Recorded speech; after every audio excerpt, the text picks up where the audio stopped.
दोस्तों नमस्कार, ये है मार्गदर्शन फॉर सिविल सर्विसेज। मैं अनुराग चौधरी। दोस्तों घटना चक्र सामान्य अध्ययन पूर्वावलोकन श्रृंखला के अंतर्गत इस वीडियो में प्रस्तुत है भारतीय राज्य व्यवस्था एवं शासन से संबंधित महत्वपूर्ण प्रश्न जो आपके आगामी परीक्षाओं के लिए बहुत ही उपयोगी है।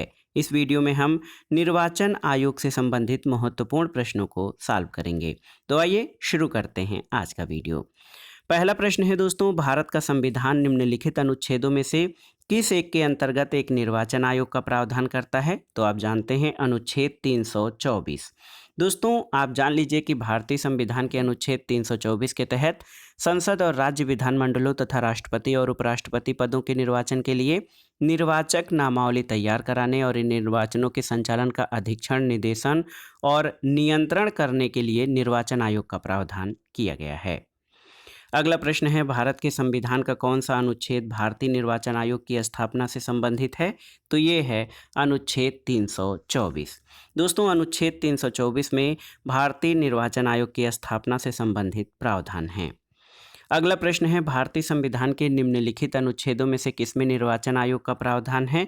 तो आप जानते हैं अनुच्छेद 324 में भारत के मुख्य चुनाव आयुक्त की नियुक्ति की जाती है किसके द्वारा?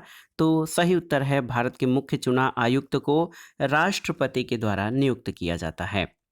और आप जान लीजिए भारतीय संविधान के अनुच्छेद 324(2) के अनुसार भारत के निर्वाचन आयोग के मुख्य चुनाव आयुक्त और अन्य चुनाव आयुक्तों की नियुक्ति संसद द्वारा बनाई गई विधि के अधीन राष्ट्रपति के द्वारा की जाती है।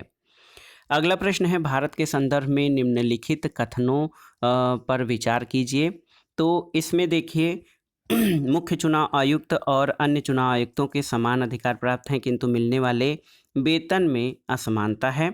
तो ये आपका जो है सही कथन नहीं है। दूसरा है, मुख्य चुनाव आयुक्त वही वेतन भत्ते पाने का अधिकार रखता है जितना उच्चतम न्यायालय के न्यायाधीश को दिया जाता है। बिल्कुल सही है। तीसरा है, मुख्य चुनाव आयुक्त को उच्चतम न्यायालय के किसी न्यायाधीश को हटाने के तरीके और कारणों के अतिरिक्त किसी अन्य तरीके और कारण से उसके पद से नहीं हटाया जा सकता। बिल्कुल सही है। और चौथा है कि चुनाव आयुक्त का कार्यकाल उनके पदभार संभालने की तारीख से 5 वर्ष अथवा उनके 62 वर्ष की आयु प्राप्त कर लेने तक जो भी पहले होता है। तो ये भी आपका सही नहीं है। इसमें से आपको बताना है कि कौन से कथन सही हैं। तो 2 और 3 सही हैं।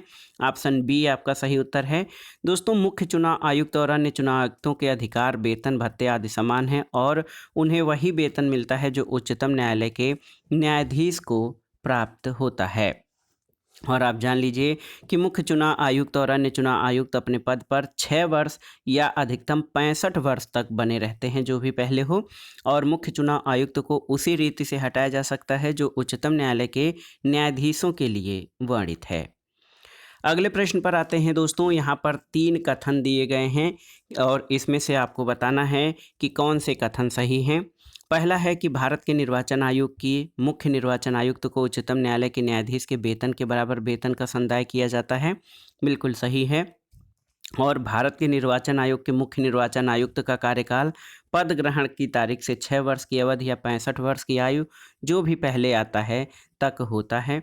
और एक चुनाव आयुक्त किसी भी समय मुख्य चुनाव आयुक्त को संबोधित हस्ताक्षरित लेख द्वारा अपना पद त्याग कर सकते हैं। ये आपका सही नहीं है। तो 1 और 2 आपके सही हैं। ऑप्शन ए सही उत्तर है। अगला प्रश्न है दोस्तों, भारत के मुख्य निर्वाचन आयुक्त की पदावधि कितनी होती है? तो आप जानते हैं 6 वर्ष या 65 वर्ष की आयु जो भी पहले हो। भारत के मुख्य निर्वाचन आयुक्त का पद किसके समकक्ष होता है? तो यहाँ पर देखिए भारत के मुख्य न्यायाधीश के, किसी राज्य के राज्यपाल के, लोकसभा अध्यक्ष के या राज्य विधानसभा अध्यक्ष के। तो आप जानते हैं दोस्तों कि जो वरीयता क्रम की दृष्टि से देखा जाए तो सर्वोच्च न्यायालय के न्यायाधीशों का स्थान 9वां है और मुख्य निर्वाचन आयुक्त 9A पर आते हैं। इसके अलावा सर्वोच्च न्यायालय के मुख्य न्यायाधीश और लोकसभा अध्यक्ष का वरीयता क्रम में 6ठा स्थान है और राज्यों का राज्यपाल अपने राज्य में 4थे स्थान पर तथा राज्य विधानसभा अध्यक्ष 14वें स्थान पर आते हैं। तो यहाँ पर भारत के मुख्य न्यायाधीश, किसी राज्य के राज्यपाल, लोकसभा अध्यक्ष या राज्य विधानसभा अध्यक्ष, तो इसमें से कोई भी विकल्प आपका सही नहीं है, क्योंकि आप जान लीजिएगा कि वरीयता क्रम में सर्वोच्च न्यायालय के न्यायाधीशों का स्थान 9वां है और मुख्य निर्वाचन आयुक्त 9A पर आते हैं। अगला प्रश्न है दोस्तों, देखिए कि मुख्य चुनाव आयुक्त को पदच्युत किया जा सकता है कैसे? तो राष्ट्रपति द्वारा और संसद के दोनों सदनों के सदस्यों के 2/3 बहुमत से प्रमाणित कदाचार के आधार पर। तो यहाँ पर बी और सी दोनों ही कथन आपके सही हो जाएंगे। बी और डी दोनों ही हो जाएंगे, क्योंकि मुख्य चुनाव आयुक्त को उन्हीं तरीकों से पद से हटाया जा सकता है जो अनुच्छेद 124(4) में उच्चतम न्यायालय के न्यायाधीशों को हटाने के लिए वर्णित है, और इस प्रकार उन्हें साबित कदाचार या असमर्थता के आधार पर हटाए जाने के लिए संसद के प्रत्येक सदन द्वारा अपनी कुल सदस्य संख्या के बहुमत और उपस्थित तथा मत देने वाले सदस्यों के कम से कम 2/3 बहुमत द्वारा समर्थित समावेदन उसी सत्र में राष्ट्रपति के समक्ष रखे जाने पर राष्ट्रपति के आदेश द्वारा ही पद से हटाया जा सकता है, जबकि अन्य निर्वाचन आयुक्तों को मुख्य निर्वाचन आयुक्त के परामर्श पर राष्ट्रपति द्वारा हटाया जा सकता है। अगला प्रश्न कथन और कारण से संबंधित है। आपको बताना है इसमें से कौन सा सही है। तो देखिए, संसद तथा राज्य विधानमंडलों के स्वतंत्र तथा निष्पक्ष चुनाव कराने की शक्तियां एक स्वतंत्र इकाई यानी निर्वाचन आयोग को दी गई हैं, बिल्कुल सही है। निर्वाचन आयुक्तों को पद से हटाने का अधिकार कार्यपालिका के पास है, ये भी सही है। लेकिन आर जो है यानी कारण कथन का सही स्पष्टीकरण नहीं है। ए और आर दोनों सही हैं, लेकिन आर ए का सही स्पष्टीकरण नहीं है। अगला प्रश्न है दोस्तों, मुख्य चुनाव आयुक्त को पदच्युत किया जा सकता है कैसे? आपको बताना है। तो सही उत्तर है उसी प्रक्रिया द्वारा जो सर्वोच्च न्यायालय के न्यायाधीशों पर लागू होती है, उसी प्रक्रिया से चुनाव आयुक्त को हटाया जा सकता है। अगला प्रश्न है, निर्वाचन आयुक्त को हटाया जा सकता है कैसे? तो मुख्य निर्वाचन आयुक्त के परामर्श पर राष्ट्रपति द्वारा निर्वाचन आयुक्त को हटाया जा सकता है। अगला प्रश्न है दोस्तों, भारत के निर्वाचन आयोग के कौन कौन से कार्य हैं? यहाँ पर 4 विकल्प दिए गए हैं, इसमें से आपको बताना है कि कौन से कार्य हैं। संसद और राज्य विधानमंडलों के सभी चुनाव कराना, राष्ट्रपति और उपराष्ट्रपति पदों के लिए चुनाव कराना, और देखिए किसी राज्य में स्वतंत्र और निष्पक्ष चुनाव के लिए अनुकूल दशा न होने पर राष्ट्रपति शासन लगाए जाने की संस्तुति करना, ये नहीं है। और चौथा है निर्वाचन सूचियां तैयार कराने के कार्य का निरीक्षण, निर्देशन और नियंत्रण। तो 1, 2 और 4 ऑप्शन बी इस प्रश्न का सही उत्तर हो जाएगा। और आप जान लीजिए दोस्तों, संविधान के अनुच्छेद 324 के खंड 1 के अनुसार संविधान के अधीन संसद और प्रत्येक राज्य के विधानमंडल के लिए जो निर्वाचन होता है, राष्ट्रपति उपराष्ट्रपति के पद के लिए जो निर्वाचन होता है, निर्वाचक नामावली तैयार करने का कार्य, निर्वाचन के संचालन का अधीक्षण, निदेशन और नियंत्रण, ये निर्वाचन आयोग के द्वारा किया जाता है। और किसी राज्य में स्वतंत्र और निष्पक्ष चुनाव के लिए अनुकूल दशा न होने पर राष्ट्रपति शासन लगाए जाने की संस्तुति निर्वाचन आयोग नहीं करता है। और किसी राज्य में राष्ट्रपति शासन की अवधि 1 वर्ष से आगे तभी बढ़ाई जा सकती है जब संपूर्ण भारत में अथवा संपूर्ण राज्य या उसके किसी भाग में राष्ट्रीय आपात प्रवर्तन में हो और निर्वाचन आयोग ये प्रमाणित करे कि उस अवधि के दौरान राज्य में विधानसभा के आम निर्वाचन में समस्याओं के कारण राष्ट्रपति शासन आवश्यक है। अगला प्रश्न है, निम्नांकित कार्यों में से कौन सा एक कार्य भारत के निर्वाचन आयोग से संबंधित नहीं है? देखिए, मतदाता सूची तैयार करना, निदेशन और नियंत्रण है। संसद और प्रत्येक राज्य के विधानमंडल चुनाव का संचालन, ये भी निर्वाचन आयोग का कार्य है। और राष्ट्रपति और उपराष्ट्रपति के पदों के लिए चुनाव का संचालन, ये भी है। विधानमंडलों के चुनाव के लिए उचित प्रावधान, ये आपका सही नहीं है। ऑप्शन डी सही उत्तर नहीं है। अगला प्रश्न है दोस्तों, राष्ट्रपति का चुनाव किसके द्वारा संचालित किया जाता है? आपको बताना है, महत्वपूर्ण प्रश्न है। तो राष्ट्रपति का चुनाव भारत के निर्वाचन आयोग द्वारा संचालित किया जाता है। ऑप्शन डी आपका सही उत्तर है। अगले प्रश्न पर आते हैं दोस्तों, निम्न में से कौन सा चुनाव निर्वाचन आयोग द्वारा संपादित नहीं कराया जाता है? लोकसभा का, राज्यसभा का, राष्ट्रपति का या फिर स्थानीय निकायों का? तो सही उत्तर है स्थानीय निकायों का चुनाव निर्वाचन आयोग द्वारा संपादित नहीं कराया जाता है। देखिए दोस्तों, संसद, राज्य विधानमंडल और राष्ट्रपति और उपराष्ट्रपति का चुनाव अनुच्छेद 324 के तहत निर्वाचन आयोग द्वारा संपादित किया जाता है, जबकि अनुच्छेद 243 के और 243 ZA के तहत क्रमशः पंचायतों और नगर पालिकाओं का चुनाव संबंधित राज्य के राज्य निर्वाचन आयोग द्वारा कराया जाता है। अगला प्रश्न है, भारत के निर्वाचन आयोग के संबंध में या बताना है कि आपको कि निर्वाचन आयोग के कौन कौन से कृत्य या कार्य हैं। तो पहला आप देख लीजिए दोस्तों कि लोकसभा के अध्यक्ष और उपाध्यक्ष तथा राज्यसभा के सभापति पदों के लिए निर्वाचन ये नहीं है। नगर पालिकाओं और नगर निगमों के लिए निर्वाचन ये भी नहीं है। निर्वाचनों से उत्पन्न सभी संदेहों और विवादों का निर्णय ये भी नहीं है। तो इसमें से कोई भी कार्य भारत के निर्वाचन आयोग का नहीं है। क्यों? आप देख सकते हैं राष्ट्रपति राज्यसभा का पदेन सभापति होता है, जब उपराष्ट्रपति जो है राज्यसभा का पदेन सभापति होता है, जबकि लोकसभा के अध्यक्ष और उपाध्यक्ष तथा राज्यसभा के उपसभापति का निर्वाचन संबंधित सदन के सदस्य करते हैं और निर्वाचन से उत्पन्न विवादों का निर्णय न्यायपालिका करती है। नगर पालिकाओं और नगर निगमों की निर्वाचन राज्य निर्वाचन आयोग कराता है। तो इस प्रकार दिए गए कथनों में कोई भी कथन आपका सही नहीं है। प्रश्न संख्या 18 है आपका, निम्नलिखित कथनों पर विचार कीजिए।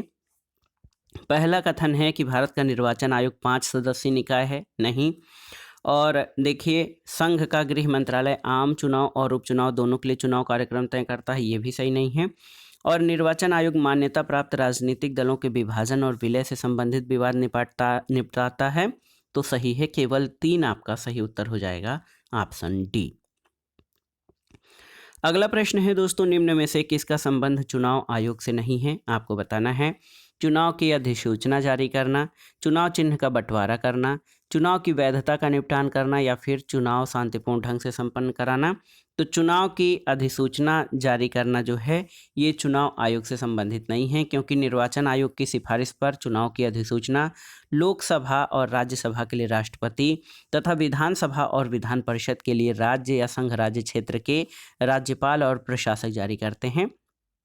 और इसके बाद समय, निर्वाचन तिथि आदि की विस्तृत अधिसूचनाएं निर्वाचन आयोग द्वारा जारी की जाती हैं। अगला प्रश्न है, भारत में निर्वाचन प्रक्रम के संबंध में कौन सा सही है? तो यहाँ पर आप देखिए सही कथन हो जाएगा इसमें से, निर्वाचन आयोग द्वारा निर्वाचन की सिफारिश और राष्ट्रपति अथवा राज्य के राज्यपाल द्वारा निर्वाचन की अधिसूचना जारी किया जाना। तो ऑप्शन सी इसमें से सही है, चुनाव की अधिसूचना जारी करने के विषय में। अगला प्रश्न है दोस्तों, भारत में विविध निर्वाचनों के लिए निम्नलिखित में से कौन सी निर्वाचन प्रणालियां स्वीकृत की गई हैं? आपको बताना है। देखिए, वयस्क मताधिकार के आधार पर प्रत्यक्ष निर्वाचन प्रणाली बिल्कुल सही है, ये प्रक्रिया भारत में अपनाई गई है। और दूसरा है एकल संक्रमणीय मत के आधार पर आनुपातिक प्रतिनिधित्व की प्रणाली, ये भी आपका सही है। तो 1 और 2 ऑप्शन ए आपका सही उत्तर हो जाएगा।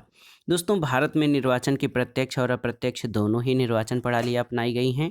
राष्ट्रपति, उपराष्ट्रपति, राज्यसभा और विधान परिषद के लिए निर्वाचन एकल संक्रमणीय मत प्रणाली के द्वारा आनुपातिक प्रतिनिधित्व पद्धति के माध्यम से अप्रत्यक्ष रूप से संपन्न होता है, जबकि लोकसभा तथा राज्य विधानसभाओं के चुनाव वयस्क मताधिकार के आधार पर प्रत्यक्ष ढंग से संपन्न होते हैं। अगला प्रश्न है, सांसदों की अयोग्यता संबंधी विवाद पर कौन निर्णय देता है? राष्ट्रपति, संसद, आयोग या फिर निर्वाचन आयोग के परामर्श से राष्ट्रपति? तो सही उत्तर आपका हो जाएगा निर्वाचन आयोग के परामर्श से राष्ट्रपति। अगला प्रश्न है दोस्तों कि संसद के सदस्य की निर्भरताओं से संबंधित प्रश्न का विनिश्चय करते समय राष्ट्रपति किस किस की राय प्राप्त करता है? तो सही उत्तर क्या हो जाएगा? ये हो जाएगा भारत के निर्वाचन आयोग की। आप जान लीजिए, संसद सदस्यों की जो क्वालिफिकेशन डिस्क्वालिफिकेशन है उनसे संबंधित कोई प्रश्न होता है तो निश्चय करते समय राष्ट्रपति भारत के निर्वाचन आयोग की सलाह या राय प्राप्त करता है। अगला प्रश्न है, भारत के संविधान के अनुच्छेद 103 के तहत राष्ट्रपति लोकसभा सदस्यों की निर्भरताओं से संबंधित किसी भी प्रश्न पर कोई निर्णय देने से पूर्व किसकी राय लेगा? तो सही उत्तर है निर्वाचन आयोग की। ऑप्शन बी आपका सही उत्तर है। अगला प्रश्न है, यदि किसी राज्य विधानसभा के निर्वाचन में निर्वाचित घोषित होने वाला प्रत्याशी अपनी निश्चित राशि या जमानत राशि खो देता है तो उसका अर्थ क्या हुआ? तो जमानत राशि खो देने का अर्थ है निर्वाचन लड़ने वाले प्रत्याशियों की संख्या बहुत अधिक थी। और आप जान लीजिए कि प्रत्येक उम्मीदवार निर्वाचन निक्षिप्त या जमानत राशि भरनी पड़ती है, रखनी पड़ती है। कुल पड़े वैध मतों का न्यूनतम 1/6 मत प्राप्त नहीं करता है तो वह यह राशि खो बैठता है। दिए गए विकल्पों में यदि चुनाव लड़ने वाले प्रत्याशियों की संख्या काफ़ी अधिक हो तो ऐसा संभव हो सकता है। अगला प्रश्न है दोस्तों, न्यायालय द्वारा अपराधी घोषित किए गए व्यक्ति को चुनाव लड़ने के लिए अयोग्य करार देने का निर्णय दिया गया है किसके द्वारा? तो ये संसद के द्वारा। दोस्तों, न्यायालय द्वारा अपराधी घोषित किए गए व्यक्ति को चुनाव लड़ने के लिए अयोग्य करार देने का निर्णय संसद द्वारा लिया गया है। संसद द्वारा बनाए गए लोक प्रतिनिधित्व अधिनियम 1951 की धारा 8(3) के अनुसार यदि किसी व्यक्ति को न्यायालय द्वारा अपराधी करार देते हुए 2 वर्ष या उससे अधिक की सजा सुनाई गई है तो वह सजा के दौरान और उसके बाद अगले 6 वर्षों की अवधि के लिए सदन की सदस्यता तथा चुनाव लड़ने के लिए अयोग्य हो जाता है। इसके अलावा इसी अधिनियम की धारा 8(1) के तहत वर्णित विशिष्ट अपराधों के लिए दोष सिद्ध कोई व्यक्ति मात्र जुर्माना होने पर भी 6 वर्षों की अवधि के लिए और कोई भी सजा होने पर सजा के दौरान और उसके बाद 6 वर्षों की अवधि के लिए सदन की सदस्यता तथा चुनाव लड़ने के अयोग्य हो जाता है। अगला प्रश्न कथन और कारण से संबंधित है। कथन देखिए, कथन है कि चुनाव की घोषणा होते ही राजनीतिक दलों को आदर्श आचार संहिता का पालन करना होता है। बहुत ही महत्वपूर्ण प्रश्न है कि चुनाव की घोषणा होते ही आप जान लीजिए कि राजनीतिक दलों को आदर्श आचार संहिता का पालन करना होता है। बिल्कुल सही है। और आदर्श आचार संहिता को संसद ने अधिनियमित किया था, तो ये आपका सही नहीं है। तो आप जान लीजिए दोस्तों, ए सही है लेकिन आर गलत है। क्यों गलत है? तो आदर्श आचार संहिता राजनीतिक दलों तथा उम्मीदवारों के मार्गदर्शन के लिए उन मानदंडों का एक दस्तावेज है जो उनके आचरण और व्यवहार को नियंत्रित करता है। ये राजनीतिक दलों की सहमति से विकसित किया जाता है और उन पर बाध्यकारी होता है। आदर्श आचार निर्वाचन आयोग द्वारा निर्मित की जाती है और ये निर्वाचन आयोग द्वारा चुनाव की तिथियों की घोषणा संबंधी प्रेस विज्ञप्ति जारी होने के समय से ही लागू होती है और चुनाव पूरी होने तक प्रभावी रहती है। भारत संघ बनाम हरबंस सिंह जलाल और अन्य के सुप्रीम कोर्ट के मामले में स्पष्ट है कि ए सही है लेकिन आर गलत है। अगला प्रश्न है, भारत में मताधिकार और निर्वाचित होने का अधिकार किस प्रकार का अधिकार है? तो सही उत्तर है विधिक अधिकार है। दोस्तों, लोक प्रतिनिधित्व अधिनियम 1951 की धारा 79D में निर्वाचक अधिकार यानी इलेक्टोरल राइट को परिभाषित किया गया है, जिसमें किसी व्यक्ति के किसी चुनाव में एक उम्मीदवार होने या न होने अथवा उम्मीदवार होने से नाम वापस लेने या न लेने तथा चुनाव में मतदान करने या मतदान करने से विरत रहने के अधिकार को शामिल किया गया है। ज्योति बसु और अन्य बनाम देवी घोषाल तथा अन्य वाद में सर्वोच्च न्यायालय ने निर्वाचित होने के अधिकार को विधिक अधिकार के रूप में घोषित किया है। और इसी प्रकार लोक प्रतिनिधित्व अधिनियम 1951 की धारा 62 में मताधिकार का वर्णन किया गया है। सर्वोच्च न्यायालय द्वारा भी मताधिकार को विधिक और वैधानिक अधिकार घोषित किया गया है। अतः स्पष्ट है कि भारत में मताधिकार और निर्वाचित होने का अधिकार एक विधिक या वैधानिक अधिकार है। अगला प्रश्न है, भारत में मताधिकार और निर्वाचित होने का अधिकार कौन सा अधिकार है? तो सही उत्तर है विधिक अधिकार है एक अधिनियम के अंतर्गत। भारत में मत देने का अधिकार निम्नलिखित अधिकारों में कौन सा है? तो भारत में मत देने का अधिकार विधिक या वैधानिक अधिकार है। और लोक प्रतिनिधित्व अधिनियम 1951 के तहत भारत में दोस्तों मताधिकार और निर्वाचित होने का अधिकार मिलता है। चूँकि ये संसद द्वारा बनाए गए एक अधिनियम के तहत मिला हुआ है, इसलिए ये एक विधिक अधिकार है। हालांकि उत्तर प्रदेश लोक सेवा आयोग ने पूर्व में दी गई अपनी उत्तर कुंजी में मताधिकार को कॉन्स्टिट्यूशनल राइट माना था और इसका आधार संविधान के अनुच्छेद 326 के तहत वयस्क मताधिकार का उल्लेख होना हो सकता है। अगला प्रश्न, नवयुवकों द्वारा 18 वर्ष की आयु पर मताधिकार का पहली बार प्रयोग किया गया था किस चुनाव में? तो सही उत्तर है 1989 में। दोस्तों, 61वें संविधान संशोधन अधिनियम 1988 के द्वारा मताधिकार की आयु को 21 वर्ष से घटाकर 18 वर्ष किया गया था, जो 28 मार्च 1989 से प्रभावी हुआ। नवयुवकों द्वारा 18 वर्ष की आयु पर मताधिकार का पहली बार प्रयोग नवंबर 1989 में संपन्न 9वीं लोकसभा के आम चुनाव में किया गया था। अगला प्रश्न है दोस्तों, केंद्र और राज्य की व्यवस्थापिकाओं के लिए मतदान की न्यूनतम उम्र सीमा 21 वर्ष से घटाकर 18 वर्ष कब की गई थी? तो आप जानते हैं 61वें संविधान संशोधन अधिनियम 1988 के द्वारा। अगला प्रश्न है कि किस संविधान संशोधन द्वारा मतदान की आयु 21 वर्ष से घटाकर 18 वर्ष किया गया था? तो सही उत्तर है ऑप्शन सी 61वें संविधान संशोधन द्वारा। अगला प्रश्न है भारतीय संविधान का 61वां संशोधन जो है वो किससे संबंधित है? तो आप जानते हैं मतदाताओं की आयु घटाए जाने से 21 वर्ष से 18 वर्ष किया गया था। अगला प्रश्न है संविधान में किस अनुच्छेद में वयस्क मताधिकार को मान्यता दी गई है? तो अनुच्छेद 326, 3 दूना 6 वयस्क मताधिकार, 3 दूना 6 वयस्क मताधिकार। और आप जान लीजिए संविधान के अनुच्छेद 326 में वयस्क मताधिकार की मान्यता दी गई है और इसमें कहा गया है कि लोकसभा और प्रत्येक राज्य की विधानसभा के लिए निर्वाचन वयस्क मताधिकार के आधार पर होंगे और प्रत्येक व्यक्ति जो भारत का नागरिक है ऐसी तारीख को समुचित विधानमंडल द्वारा बनाई गई किसी विधि द्वारा या उसके अधीन इस निमित्त नियत की जाए कम से कम 18 वर्ष की आयु का है। और 61वें संविधान संशोधन अधिनियम 1988 के द्वारा 28 मार्च 1989 से ये आयु घटाकर 21 वर्ष से घटाकर 18 वर्ष की गई है। अगला प्रश्न है भारतीय संविधान का कौन सा अनुच्छेद लोकसभा और विधानसभा के प्रतिनिधियों को निर्वाचित करने यानी वयस्क मताधिकार का अधिकार प्रदान करता है? तो आर्टिकल 326 यानी 326। अगला प्रश्न है पार्लियामेंट द्वारा वर्ष 1989 में निर्मित कानून के अनुसार एक नागरिक के वयस्क होने की कानूनी आयु कितनी है? तो ये है 18 वर्ष। पहले ये 21 वर्ष थी लेकिन 61वें संविधान संशोधन द्वारा इसको 18 वर्ष कर दिया गया है। अगला प्रश्न है राज्य विधानमंडलों के निर्वाचन के लिए सिद्धांतों में शामिल है क्या? यह वयस्क मताधिकार के आधार पर होंगे, सही है। क्षेत्रीय निर्वाचन के क्षेत्र के लिए केवल एक निर्वाचक सूची होगी, सही है। धर्म, प्रजाति, लिंग आदि के लिए निर्वाचक सूची बनाने में कोई स्थान नहीं होगा, बिल्कुल सही है। और राजनीतिक दलों को अपने स्वयं के मानक स्थापित करने की स्वतंत्रता होगी। तो सही उत्तर आपका हो जाएगा 1, 2, 3 और 4। दोस्तों देखिए सही उत्तर ऑप्शन डी हो जाएगा। सभी चारों जो है इसमें शामिल हो जाएंगे क्योंकि संविधान के अनुच्छेद 326 में ये प्रावधान है कि लोकसभा और राज्यों की विधानसभाओं के लिए निर्वाचन वयस्क मताधिकार के आधार पर होंगे।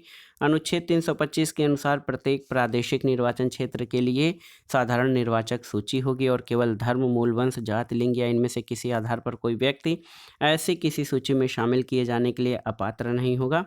इसके अलावा भारत में राजनीतिक दल अपने मानक स्वयं निर्धारित कर सकते हैं, तो इसलिए सही उत्तर डी हो जाएगा। अगला प्रश्न है दोस्तों भारत में यदि एक राज्य एक चुनाव लागू किया जाता है तो भारतीय संविधान के किस अनुच्छेद में संशोधन की आवश्यकता होगी? देखिए अनुच्छेद 83, अनुच्छेद 172, 356, 246 या उपर्युक्त में से कोई नहीं या उपर्युक्त में से एक से अधिक। तो सही उत्तर यहाँ पर हो जाएगा उपर्युक्त में से एक से अधिक। क्यों? तो आप जान लीजिए भारत में यदि एक राज्य एक चुनाव यानी वन नेशन वन इलेक्शन की व्यवस्था लागू की जाती है तो ऐसी स्थिति में सभी राज्य विधानसभाओं के कार्यकाल को लोकसभा के कार्यकाल के समानुरूप करने की आवश्यकता होगी और ऐसी स्थिति में राज्य विधानसभाओं के कार्यकाल को तदनुसार बढ़ाना या घटाना होगा और लोकसभा के वर्तमान कार्यकाल को भी उसी के अनुरूप समायोजित करना होगा। साथ ही ये व्यवस्था लागू हो जाने के बाद आगे भी लोकसभा या राज्य विधानसभाओं को समय पूर्व विघटित होने की स्थिति के संदर्भ में उसी तरह से प्रावधान करने होंगे। ऐसी व्यवस्था के लिए भारतीय संविधान के अनुच्छेद 83 संसद के सदनों की अवधि, अनुच्छेद 85 संसद के सत्र, सत्रावसान और विघटन, अनुच्छेद 172, अनुच्छेद 174, 356 में ये सभी प्रावधान या संशोधन करने की आवश्यकता पड़ेगी। अगला प्रश्न है दोस्तों निर्गम मत सर्वेक्षण। निर्गम मत सर्वेक्षण के बारे में कौन सा सही है?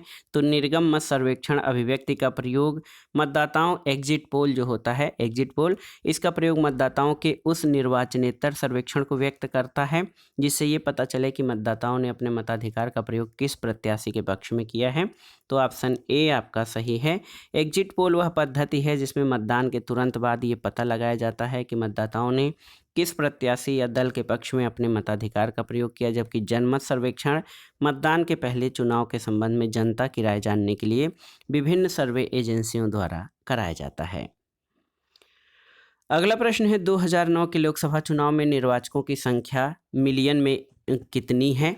आपको बताना है। तो 2009 में जो लोकसभा चुनाव थे उसमें निर्वाचकों की संख्या 714 मिलियन थी और 2019 के लोकसभा चुनाव में निर्वाचकों की संख्या 908.72 मिलियन थी। अगला प्रश्न है दोस्तों, निम्नलिखित कथनों पर विचार कीजिए। यहाँ पर 3 कथन आपके दिए गए हैं, आपको बताना है कि कौन सा सही है। तो भारत में ऐसा कोई कानून नहीं जो प्रत्याशियों को किसी एक लोकसभा में 3 निर्वाचन क्षेत्रों से लड़ने से रोकता है, तो ये आपका सही नहीं है। दूसरा है 1991 के लोकसभा चुनाव में श्री देवीलाल ने 3 लोकसभा निर्वाचन क्षेत्रों से चुनाव लड़ा था, बिल्कुल सही है। और तीसरा है वर्तमान नियमों के अनुसार यदि कोई प्रत्याशी किसी एक लोकसभा से कई निर्वाचन क्षेत्रों से चुनाव लड़ता है तो उसकी पार्टी को उन निर्वाचन क्षेत्रों के उपचुनाव का खर्च उठाना चाहिए जिन्हें उसने खाली किया हो, बशर्ते वह सभी निर्वाचन क्षेत्रों से विजयी हुआ हो। तो ये भी गलत है। तो केवल और केवल 2 आपका सही है, ऑप्शन बी सही उत्तर हो जाएगा। और आप जान लीजिए, लोक प्रतिनिधित्व अधिनियम 1951 से 1996 में हुए संशोधनों के तहत धारा 33(7) में ये प्रावधान है कि कोई प्रत्याशी किसी आम चुनाव या साथ साथ कराए गए 2 या अधिक सीटों के उपचुनाव में 2 से अधिक क्षेत्रों से चुनाव नहीं लड़ सकता। तो कथन एक सही नहीं है। दूसरा, चौधरी देवीलाल ने 1991 में लोकसभा चुनाव में रोहतक, सीकर और फिरोजपुर के निर्वाचन क्षेत्रों से चुनाव लड़ा, लेकिन वे तीनों ही सीटों पर पराजित हुए। तीसरे कथन में ये है कि 2004 में निर्वाचन आयोग द्वारा प्रस्तावित अवश्य किया गया था, परंतु इस संदर्भ में कोई नियम नहीं बनाया गया है। अगला प्रश्न है दोस्तों, लोक प्रतिनिधित्व संशोधन अधिनियम 1996 की 96 द्वारा निर्वाचित विधि में हुए हाल के संशोधनों के विषय में निम्नलिखित कथनों पर विचार कीजिए। तो यहाँ पर 4 कथन दिए गए हैं लोक प्रतिनिधित्व अधिनियम के बारे में। पहला कथन है कि भारतीय राष्ट्रीय ध्वज अथवा भारत के संविधान के अपमान के अपराध के लिए किसी दोष सिद्ध के होने पर दोष सिद्ध की तिथि से जो है 9 वर्षों के लिए संसद और राज्य विधानमंडलों 6 वर्षों के लिए संसद और विधानमंडलों के चुनाव लड़ने की अयोग्यता हो जाएगी, बिल्कुल सही है। लोकसभा के लिए चुनाव लड़ने हेतु अभ्यर्थी द्वारा जमा किए जाने वाले प्रतिभूत निक्षेप में वृद्धि की गई है। तीसरा है कि कोई अभ्यर्थी अब एक से अधिक संसदीय निर्वाचन क्षेत्र के लिए खड़ा नहीं हो सकता, तो ये सही नहीं है। और चौथा है, चुनाव लड़ने वाले किसी अभ्यर्थी की मृत्यु हो जाने पर अब किसी निर्वाचन को प्रत्यादिष्ट नहीं किया जा सकता है। तो 1, 2 और 4 आपके सही हैं, ऑप्शन बी सही उत्तर हो जाएगा। अगला प्रश्न है दोस्तों, दिनेश गोस्वामी समिति ने क्या सिफारिश की थी, आपको बताना है। तो सही उत्तर है, दिनेश गोस्वामी समिति ने लोकसभा के चुनाव में सरकारी निधियन की बात की थी। दिनेश गोस्वामी 1990 की संयुक्त मोर्चा सरकार के दौरान विधि मंत्री थे। इनकी अध्यक्षता में 1990 में चुनाव सुधारों पर समिति का गठन किया गया और इस समिति ने लोकसभा चुनाव में प्रत्याशियों की गाड़ियों के लिए ईंधन की निर्धारित मात्रा, मतदाता सूचियों की अतिरिक्त प्रतियां उपलब्ध कराने, प्रत्याशियों के द्वारा प्रयुक्त माइक्रोफोन की निर्धारित संख्या के किराए का भुगतान आदि के संबंध में सरकारी निधियन की सिफारिश की थी। अगला प्रश्न है दोस्तों, दिनेश गोस्वामी समिति का संबंध किससे था? तो निर्वाचन सुधारों से था। अगले प्रश्न पर आते हैं, लोकसभा और विधानसभा में सीटों के आरक्षण से संबंधित जो है निम्नलिखित कथनों को पढ़िए और सही विकल्प को चुनिए। तो यहाँ पर दिया गया है कथन, 3 कथन दिए गए हैं। कथन 1 है कि लोकसभा की 543 सीटों में से 84 सीटें अनुसूचित जातियों और 44 सीटें जो है अनुसूचित जनजातियों के लिए आरक्षित हैं। ये आपका जो है गलत है। दूसरा है कि किसी निर्वाचन क्षेत्र को आरक्षित करने का निर्णय परिसीमन आयोग द्वारा लिया जाता है, बिल्कुल सही है। परिसीमन आयोग की नियुक्ति लोकसभा स्पीकर द्वारा की जाती है, ये गलत है। केवल 2 आपका सही है, 1 और 3 गलत हैं, केवल 2 सही है, ऑप्शन सी सही उत्तर हो जाएगा। दोस्तों आप जान लीजिए, 2008 के परिसीमन के तहत वर्तमान में लोकसभा की कुल 543 निर्वाचित सीटों में से 84 सीटें अनुसूचित जातियों के लिए और 47 सीटें अनुसूचित जनजातियों के लिए हैं, न कि 44 सीटें। परिसीमन आयोग का गठन संविधान के अनुच्छेद 82 के तहत संसद द्वारा बनाई गई विधि के अधीन केंद्र सरकार द्वारा किया जाता है। तो जान लीजिए, परिसीमन आयोग का जो है जो गठन होता है वो अनुच्छेद 82 के तहत संसद द्वारा बनाई गई विधि के अधीन केंद्र सरकार द्वारा किया जाता है और किसी निर्वाचित क्षेत्र के सीमांकन और उसे आरक्षित करने का निर्णय परिसीमन आयोग द्वारा लिया जाता है। अगला प्रश्न है, परिसीमन आयोग के संबंध में निम्नलिखित कथनों पर विचार कीजिए।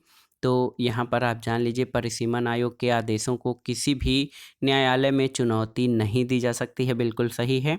और परिसीमन आयोग के आदेश जब लोकसभा में, जान लीजिए कि परिसीमन आयोग के आदेश जब लोकसभा अथवा राज्य विधानसभा के सम्मुख रखे जाते हैं तब उन आदेशों में कोई संशोधन नहीं किया जा सकता है। तो देखिए इसमें से दोस्तों दोनों ही कथन सही हैं।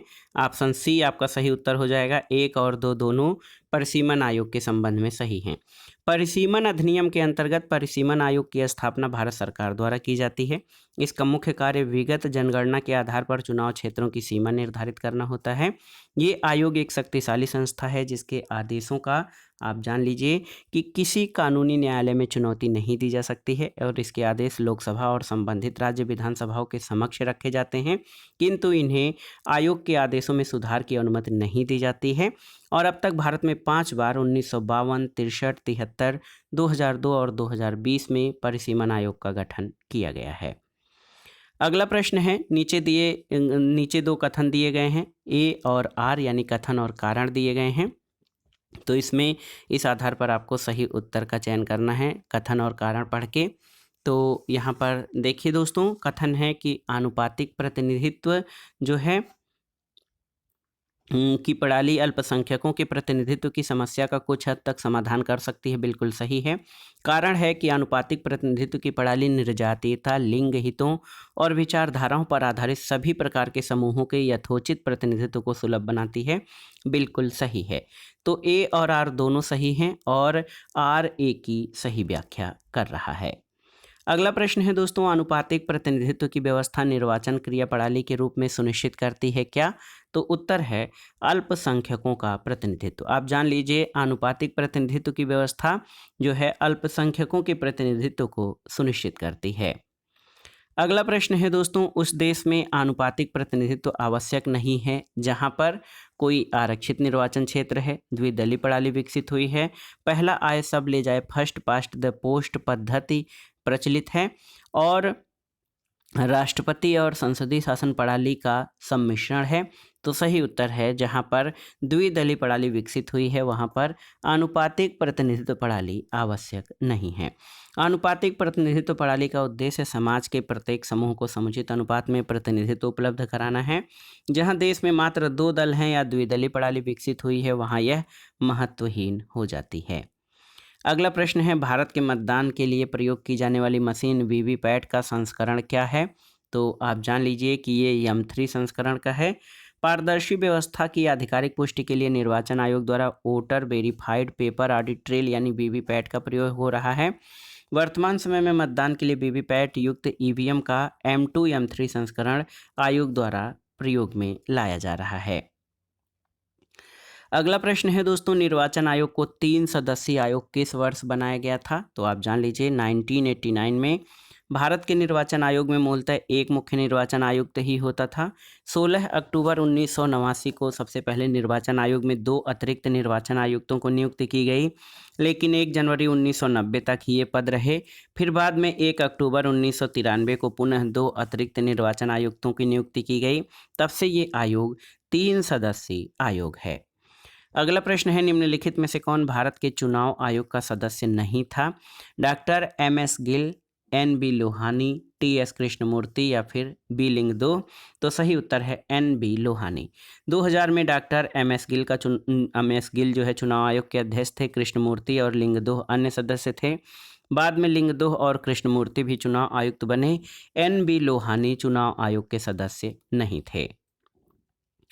अगला प्रश्न है दोस्तों, नीचे दिए गए कथनों पर ध्यान दीजिए। यहाँ पर देखिए, पहला कथन है आपका कि भारत के प्रथम मुख्य निर्वाचन आयुक्त जो है सुकुमार सेन थे, बिल्कुल सही है। और भारत की पहली महिला मुख्य निर्वाचन आयुक्त रमा देवी थी। तो दोनों ही कथन 1 और 2 दोनों ही आपके सही हैं। अगला प्रश्न है, भारत की प्रथम महिला मुख्य निर्वाचन आयुक्त कौन थी? तो ये थी VS रमा देवी। और आप जान लीजिए दोस्तों, भारत की प्रथम और अब तक की एकमात्र महिला मुख्य निर्वाचन आयुक्त VS रमा देवी, जिनका कार्यकाल 26 नवंबर 1990 से 11 दिसंबर 1990 थी। और भारत के वर्तमान में 25वें मुख्य निर्वाचन आयुक्त राजीव कुमार जो हैं 15 मई 2022 से नियुक्त हुए हैं। अगला प्रश्न है, निम्नलिखित में से कौन सा नेशनल वोटर्स डे है? 5 जून, 1 नवंबर, 25 जनवरी और 8 मार्च। तो सही उत्तर है 25 जनवरी को राष्ट्रीय मतदाता दिवस मनाया जाता है। दोस्तों, राष्ट्रीय मतदाता दिवस या नेशनल वोटर्स डे 25 जनवरी को मनाया जाता है। भारत के निर्वाचन आयोग की स्थापना के उपलक्ष्य में और लोकतांत्रिक प्रक्रिया में मतदाताओं और युवाओं की भागीदारी बढ़ाने के लिए ये 25 जनवरी 2011 से शुरू हुआ था। अगला प्रश्न है, राष्ट्रीय मतदाता दिवस मनाया जाता है कब? तो ये 25 जनवरी को मनाया जाता है। तो दोस्तों, ये था आज का वीडियो। घटना चक्र सामान्य अध्ययन पूर्वावलोकन श्रृंखला के अंतर्गत भारतीय राज्य व्यवस्था एवं शासन में निर्वाचन आयोग यानी इलेक्शन कमीशन से संबंधित महत्वपूर्ण प्रश्न, जो आपके आगामी परीक्षाओं के लिए बहुत ही उपयोगी हैं। आप इन प्रश्नों को तैयार कर लीजिएगा। दोस्तों, वीडियो आपको कैसा लगा हमें कमेंट बॉक्स में ज़रूर बताइएगा। वीडियो को लाइक करें, शेयर करें और इस चैनल मार्गदर्शन फॉर सिविल सर्विसेज को सब्सक्राइब करें। वीडियो देखने के लिए धन्यवाद। नमस्कार।